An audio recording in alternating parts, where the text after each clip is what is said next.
वैसे तो हमारे भारत देश में कई शिव मंदिर हैं और हर मंदिर अपनी एक अलग कहानी के साथ जुड़ा हुआ है। लेकिन उत्तराखंड के चोपटा वैली में एक ऐसा शिव मंदिर स्थित है जिसे दुनिया का सबसे ऊंचा शिव मंदिर कहा जाता है। एक ऐसा मंदिर जो पंच केदारों में से एक माना जाता है। कहानियां कहती हैं इसका संबंध महाभारत से लेकर रामायण तक है।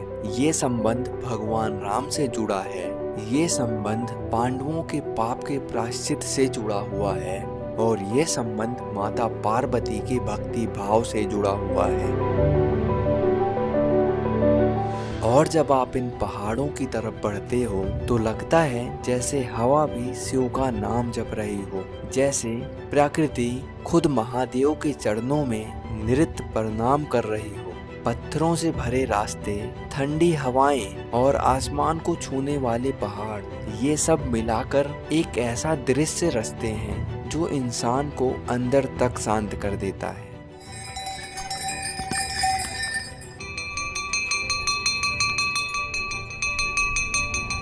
और उन्हीं शांत पवित्र हिमालयों के बीच स्थित है एक अद्भुत जगह, एक मंदिर जहां पहुंचना सिर्फ एक यात्रा नहीं, एक अनुभव है जो दिल को महादेव से मिला देता है। और उस मंदिर का नाम है तुंगनाथ महादेव।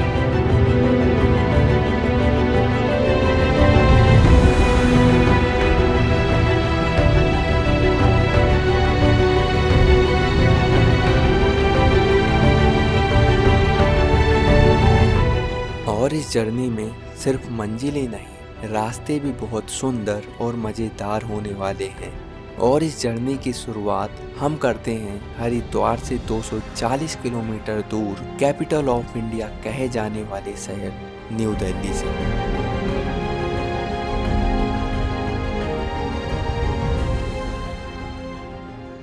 अभी रात के हो रहे हैं 9:30 एंड अभी मैं जा रहा हूँ तुंगनाथ अपने दोस्तों के साथ, जो कि मेरे क्लासमेट हैं, शिवा भाई एंड प्रियांशु भाई, और हम तीनों जा रहे हैं तुंगनाथ। अब मेरा और मेरे दोस्तों का तुंगनाथ जाने का प्लान बस एक दिन पहले ही बना था। सब कुछ इतना सडन था कि ना हमें ट्रेन की टिकट्स मिल पाई और ना ही कोई प्रॉपर प्लानिंग हो पाई।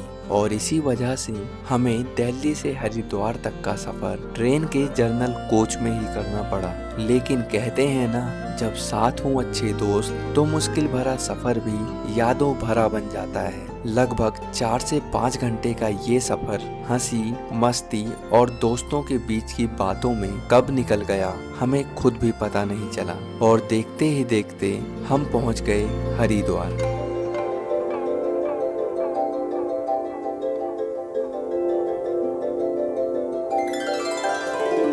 हरिद्वार एक ऐसी जगह जहां कदम रखते ही एक अलग सी शांति महसूस होती है। ये वही धरती है जहां गंगा माँ हिमालय से निकलकर पहली बार मैदानों में आती हैं।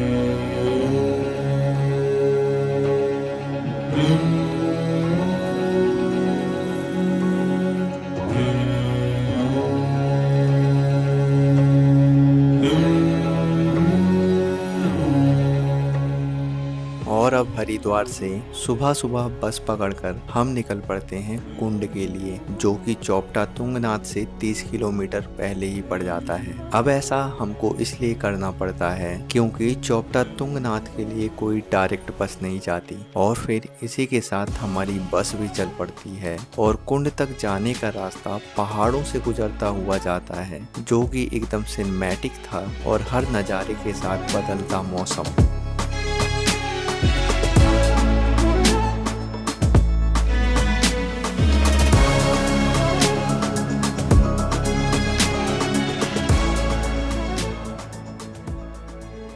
अभी बज रहे हैं सुबह के 7:30 एंड हम पहुंचे हैं 3 धारा एंड यहाँ पर हमारे स्टॉप है बस का, जो कि थोड़ी देर रुकती है, जो कि हमारी बस ये रही एंड यहाँ से आधे घंटे बाद बस चलेगी। और अभी हम जाने वाले थे ऊखीमठ जाने वाले थे, बट वहाँ की हमने बस नहीं पकड़ी, हमने बस पकड़ी है कुंड की। बाकी अभी हम 3 धारा पर रुके हैं एंड यहाँ से मैं थोड़ा पीछे ही आया एंड यहाँ से बालकनी पर हूँ और मैं देख रहा हूँ यहाँ से कितना ज़्यादा प्यारा मुझे व्यू दिख रहा है। वो देखो भाई सामने, सामने पूरा फॉग है, ये थोड़ा सामने ट्री आ गया, नहीं तो और भी ज़्यादा प्यारा व्यू आपको दिखता एंड माउंटेन्स है। और ऐसे ही प्यारे प्यारे बदलते मौसम और नज़ारों को देखते देखते कुछ ही देर में हम पहुंच जाते हैं देवप्रयाग, एक ऐसी पवित्र जगह जहां दो नदियां अलकनंदा और भागीरथी मिलकर एक नई धारा का रूप लेती हैं, जिसको हम गंगा रिवर के नाम से जानते हैं।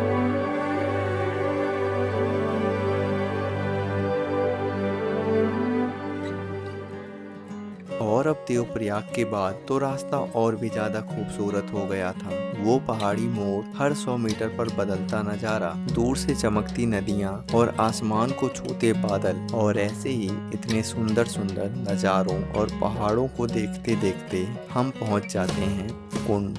सो फाइनली गाइस 6-7 घंटे की जर्नी के बाद, बस में ट्रैवल करने के बाद मैं पहुंच चुका हूं कुंड। एंड यहाँ से मुझे जाना है चौपटा के लिए, जो कि पीछे बहुत सारी टैक्सी खड़ी हैं, वहाँ पर हम शेयरिंग लेंगे एंड वहाँ पर चौपटा पहुँचेंगे। और मैं आपको बताऊँ तो जितना हमारे 6-7 घंटे का सफ़र रहा है, इसमें हमें कितने प्यारे प्यारे व्यू दिखे हैं, जो कि आपने वीडियो में देखा भी होगा। एंड मैं आपको शब्दों से पूरा अच्छे से बता नहीं सकता कितने प्यारे व्यू थे वो। अगर आप उनको देखने बैठे तो आप देखते ही रह जाओगे। और फिर हम कुंड से शेयरिंग टैक्सी लेकर निकल पड़ते हैं चौपटा तुंगनाथ के लिए। ये सफ़र छोटा था, बस 1 ही 2 घंटे का, लेकिन हर मोड़ पर मिलता एक नया नज़ारा। घने जंगल, पहाड़ों के बीच से मुड़ती सड़क और आसमान को छूते बादल, सब कुछ इतना खूबसूरत था कि कब ये सफ़र खत्म हो गया पता ही नहीं चला। और हम पहुंच गए चौपटा तुंगनाथ, जो कि तुंगनाथ टेम्पल जाने का स्टार्टिंग ट्रैक पॉइंट है।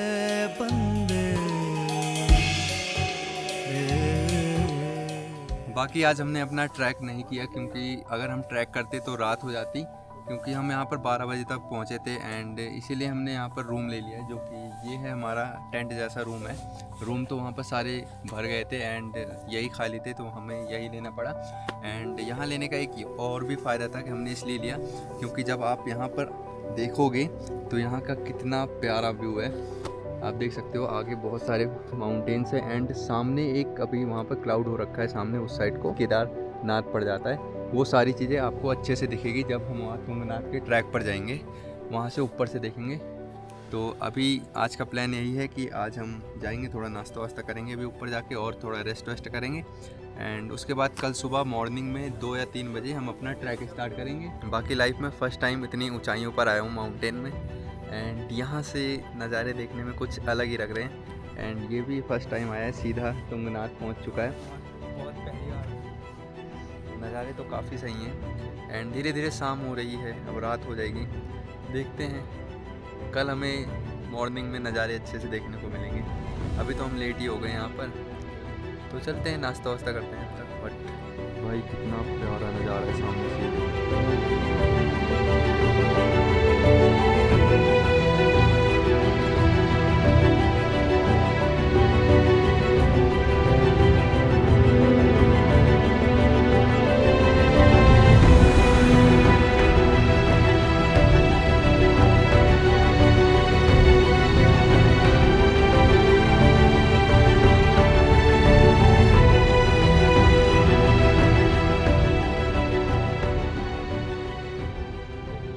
सो गाइस फाइनली हम रात को अपना ट्रैक स्टार्ट कर रहे हैं एंड दिन में तो पॉसिबल नहीं हुआ क्योंकि हमें सनराइज़ भी देखना है। एंड ट्रैक करने का स्टार्टिंग पॉइंट ये है जो कि जस्ट हमारे पीछे है। यहाँ से हमें 4 किलोमीटर ट्रैक करके आगे तक जाना है एंड चलते हैं, ट्रैक करते हैं। ठंड तो है थोड़ी बहुत, हमने कोई स्टिक भी नहीं ली। एंड एक दोस्त तो हमारा आगे निकल चुका है एंड अभी हम हैं पीछे दोनों, तो हम जा रहे हैं अभी ट्रैक करते हुए। तो चलते हैं, अभी रात हो रही है तो उतने खास नज़ारे नहीं देख पाएंगे, बट हमें सनराइज़ देखना है। तो सनराइज़ देखने के लिए फटाफट ऊपर पहुंचेंगे। हम अपना ट्रैक सुबह 4 बजे शुरू करते हैं, बस एक ही ख्वाहिश के साथ कि आज सुबह इन पहाड़ों के बीच से सनराइज़ देखना है, क्योंकि इंटरनेट पर हमने तुंगनाथ के सनराइज़ के बारे में बहुत कुछ सुना था।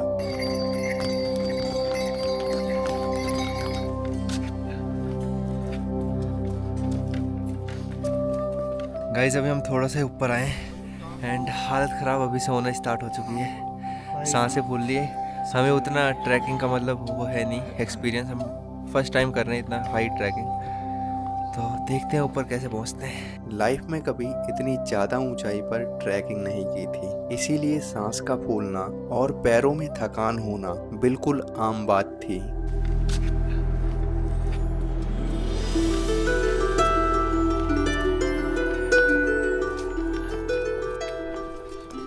ट्रैक पर आप जब भी आओ तो आपको खाने पीने का कुछ तो रखना पड़ेगा, एंड वैसी चीज़ रखना जो आपको एनर्जी दे, क्योंकि जब आप ऐसी चढ़ाई पर चढ़ोगे तो एनर्जी आपको चाहिए। गाइस अभी हम कुछ ही ऊपर आए एंड यहाँ से हमें बहुत प्यारे प्यारे नज़ारे देखने को मिल रहे हैं रात में भी। एंड सामने हमें रात में इतने सारे प्यारी लाइटिंग दिख रही है घरों की, एंड तारे भी बहुत अच्छे से हैं। तारे तो आपको कैमरे में नहीं दिख रहे होंगे, बट लाइट आगे दिख रही है सामने।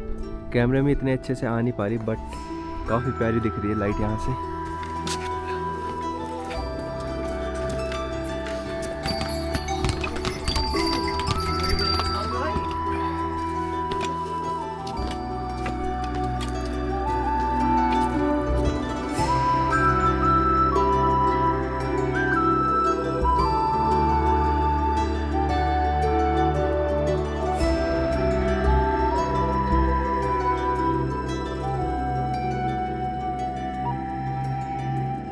गाइस अंधेरा तो कट चुका है एंड हम पहुंचने भी वाले हैं। एंड यहाँ आते ही और रास्ते में भी हमको सनराइज़ कितना प्यारा दिखता है। एंड सामने देखो कितना प्यारा सनराइज़ हो रहा है, वाह देखने में बहुत ही खूबसूरत लग रहा है। यहाँ से हिमालयाज़ में आइस पड़ी हुई है, जमी हुई है, एंड काफ़ी ज़्यादा प्यारा लग रहा है।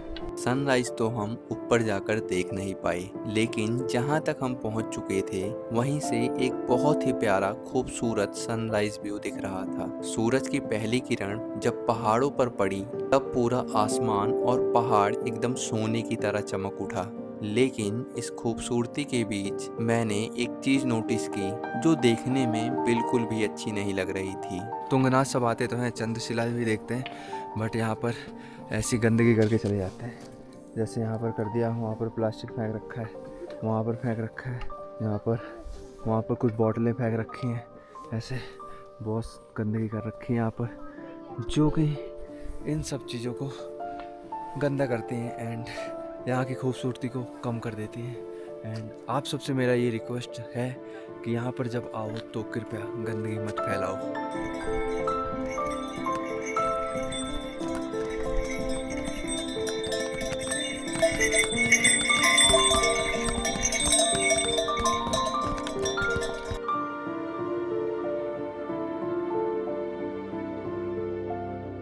तुंगनाथ मंदिर से लगभग 200 मीटर पहले ही हम पहुंचते हैं गणेश जी के मंदिर के पास।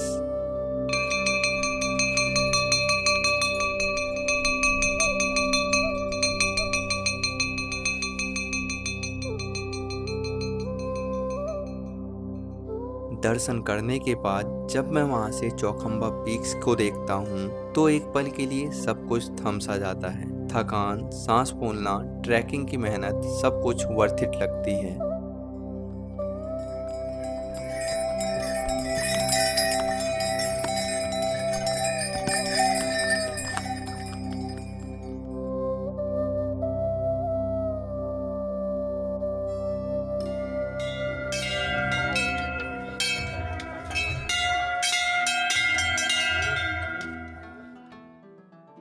सो फाइनली अभी हम पहुंच चुके हैं तुंगनाथ टेम्पल, महादेव के दर्शन करने के लिए। बट अभी हमने सोचा है कि सबसे पहले चलते हैं चंद्रशिला, वहां पर दर्शन करते हैं। एंड आते वक्त हम करेंगे, अंदर जाएंगे तुंगनाथ टेम्पल में महादेव जी के दर्शन करने। एंड टेम्पल जस्ट मेरे सामने है एंड आगे से ही चंद्रशिला जाने का रास्ता है। एंड पहले चंद्रशिला पहुंचते हैं एंड आने के बाद दर्शन करेंगे। तुंगनाथ मंदिर से चंद्रशिला का ट्रैक बस 1 ही किलोमीटर का है या फिर उससे भी कम। और अब तो सुबह भी हो गई थी तो नज़ारे भी काफ़ी अच्छे अच्छे दिख रहे थे। और इन्हीं नज़ारों को देखते देखते हम पहुंच जाते हैं चंद्रशिला।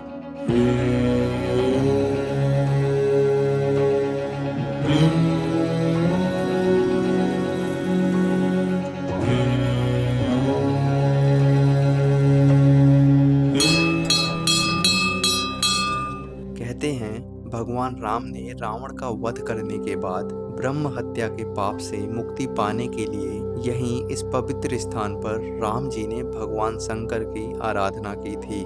गाइस अभी मैं हूँ चंद्रशिला पर एंड यहाँ से क्या ही प्यारा व्यू दिख रहा है। पीछे हिमालय माउंटेन्स हैं एंड काफ़ी कुछ है, मतलब ये चीज़ एक अलग ही पर्सपेक्टिव बना रहे हैं यहाँ पर सारे व्यू एंड काफ़ी प्यारा नज़ारा है यहाँ पर।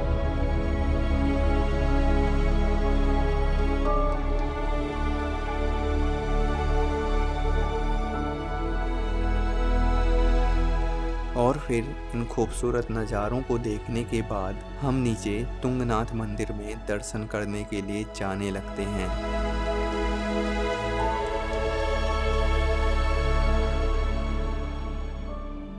कहते हैं महाभारत के बाद जब पांडव अपने पापों का प्रायश्चित करने के लिए भगवान शंकर के पास आए तो भगवान शंकर उनसे मिलना नहीं चाहते थे, इसीलिए उन्होंने बैल का रूप धारण कर लिया। लेकिन भीम ने भगवान शंकर को पहचान लिया और तब भगवान शंकर का बैल रूप धरती में समाया और बैल का विभिन्न अंग अलग अलग स्थल पर प्रकट हुआ, जिनमें से हाथ और हृदय तुंगनाथ में प्रकट हुए।